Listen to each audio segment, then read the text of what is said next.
मलकापूर शहरातून धुपेश्वरकडे जात असलेल्या चारचाकी वाहनाचा भीषण अपघात होऊन 3 युवकांचा जागीच मृत्यू झाला, तर 2 युवक गंभीर जखमी झाले। ही दुर्दैवी घटना धरणगाव धुपेश्वर रस्त्यावर धरणगावजवळ 21 डिसेंबर रोजी दुपारी 3:30 वाजण्याच्या सुमारास घडली।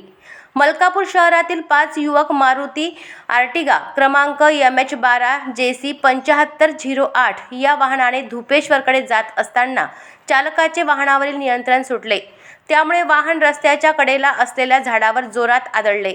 अपघात इतका भीषण होता की वाहनाच्या मोठ्या प्रमाणात चेंदामेंदा झाला। या अपघातात रुद्र उमेश पवार वय 19 राहणार सावजी फैल, विनायक जनार्दन अत्तरकार वय 20 राहणार लक्ष्मीनगर आणि गणेश दीपक इंगळे यांचा जागीच मृत्यू झाला, तर प्रशांत राजू वनारे व तक्ष धुरंदर हे दोघे गंभीर जखमी झाले आहेत। घटनेची माहिती मिळताच मलकापूर शहरातील नागरिकांनी घटनास्थळी धाव घेतली।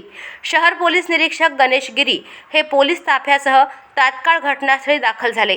जखमींना पोलीस व स्थानिकांच्या मदतीने तातडीने मलकापूर येथील रुग्णालयात दाखल करण्यात आले।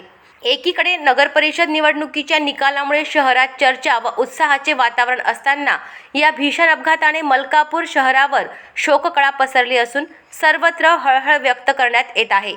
जिल्हा बुलढाणा मलकापूर प्रतिनिधी कैलास काळे। अशाच महत्त्वपूर्ण बातम्यांच्या अपडेटसाठी अजिंक्य भारत न्यूजच्या पेजला फॉलो करा आणि सबस्क्राइब करा। Thank you for watching.